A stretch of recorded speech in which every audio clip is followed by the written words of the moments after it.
How's it going, everybody? I'm Ryan and this is Minus the Gym. And in this video we're going to look at the 4 primary movement patterns that you should include in any calisthenics routine that you do.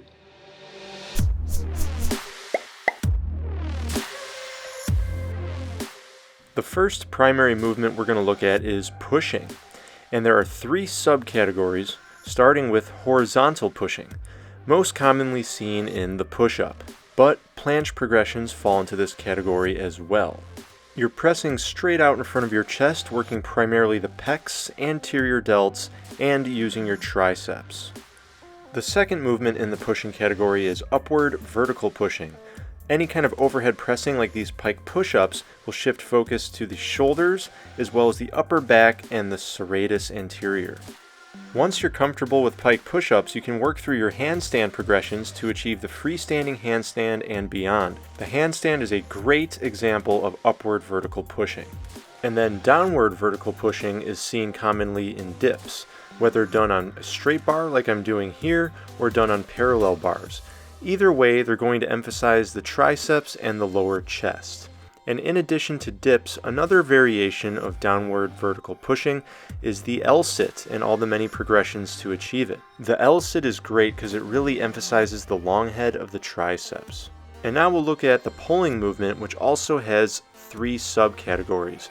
The first is horizontal pulling, most commonly seen in bodyweight rows, also known as Australian pull-ups. And to do these, you get underneath the bar, arms outstretched in front of you, and it emphasizes your mid-upper back like the rhomboids as well as the rear delts. But the most popular pulling movement is definitely downward vertical pulling, as seen in pull-ups. With downward vertical pulling, you're retracting your scapula just like you did in horizontal pulling, except you're also using your lats to depress your scapula, meaning pull your shoulders downwards. And a less popular form of pulling is upward vertical pulling. And this is done with body weight by getting inverted on either rings or bars and holding yourself in an inverted position. You can also simulate dumbbell or barbell shrugs by doing small pull-ups in this position. This emphasizes the upper traps. And now we look at the lift movement. And this basically means you are lifting yourself up with your lower body. So naturally, this category includes squats and the many different squat variations.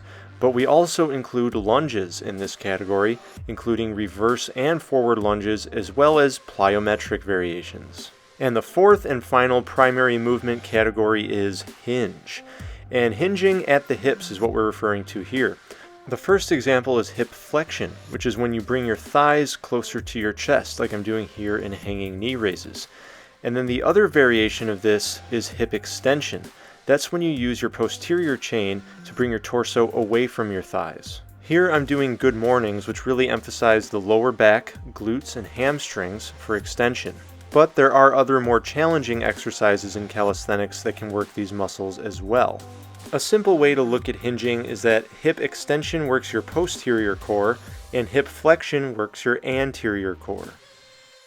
Okay, now that you know what the 4 primary movement categories are, push, pull, lift, and hinge, and you know some examples of each, what I want you to start doing is start paying attention for every exercise you do. Think about which movement category does this exercise fall into.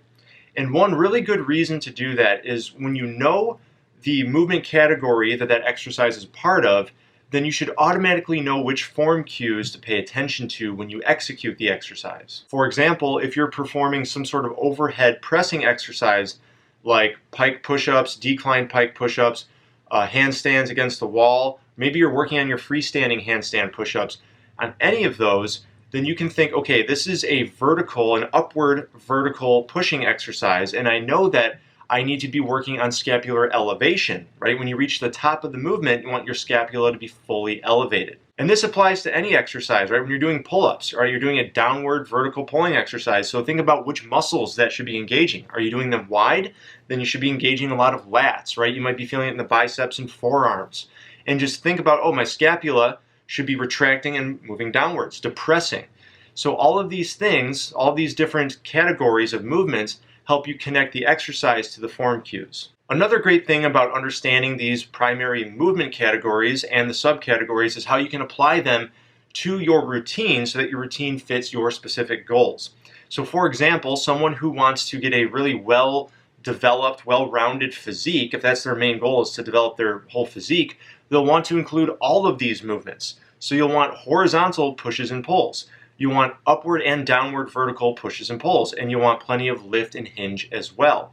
And with hinge, you'll want to do both hip flexion and extension. But someone who's instead focused on achieving the front lever, for instance, if that's their main goal, they're going to have at least 2 or 3 workouts dedicated to front lever progressions, which is horizontal pulling, right? So their routine is going to be heavily focused on horizontal pulling with a little bit of time made for the other movements like pushing movements, lifting, and hinging. Also, not every exercise fits perfectly into one of these movement categories. All right, you have outliers, and a good example of that is like the human flag and even the dragon flag. But human flag is a good example because it's sort of hybrid.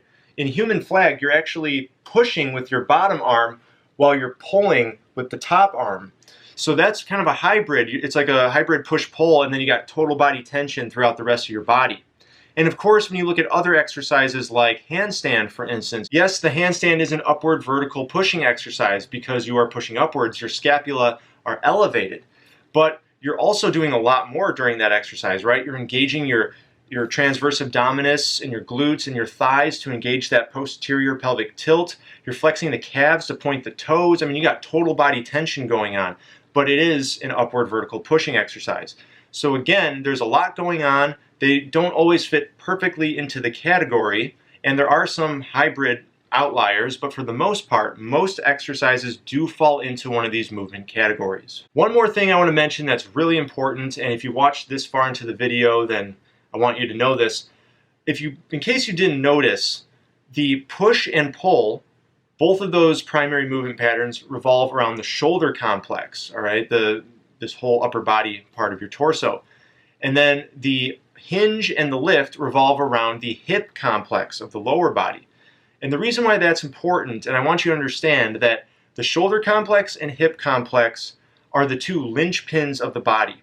Any major compound movements are going to use one of those 2 or both of those joint complexes. When you start moving the other joints, like for instance the elbow joint or the knee joint or something like that, then you start working on isolation, right? If you're just moving at the elbow, right, you're just contracting the bicep, and moving at the elbow, you're isolating the biceps.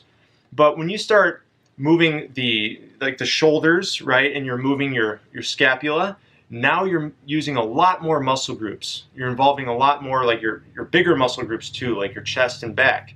And that's why the primary movement patterns revolve around these 2 big joint complexes. All right, that looks like just about everything I wanted to cover. So you know the drill, guys. Thank you so much for watching. I really appreciate it. And if you appreciated my video, please drop a like because that helps me out in return. And if you're new to the channel, don't forget to subscribe and turn on notifications. That way you get notified every time I upload a new video. I upload at least once a week, and I love talking about body weight fitness and healthy nutrition. So if that's up your alley, I'll see you next time. Talk to you later.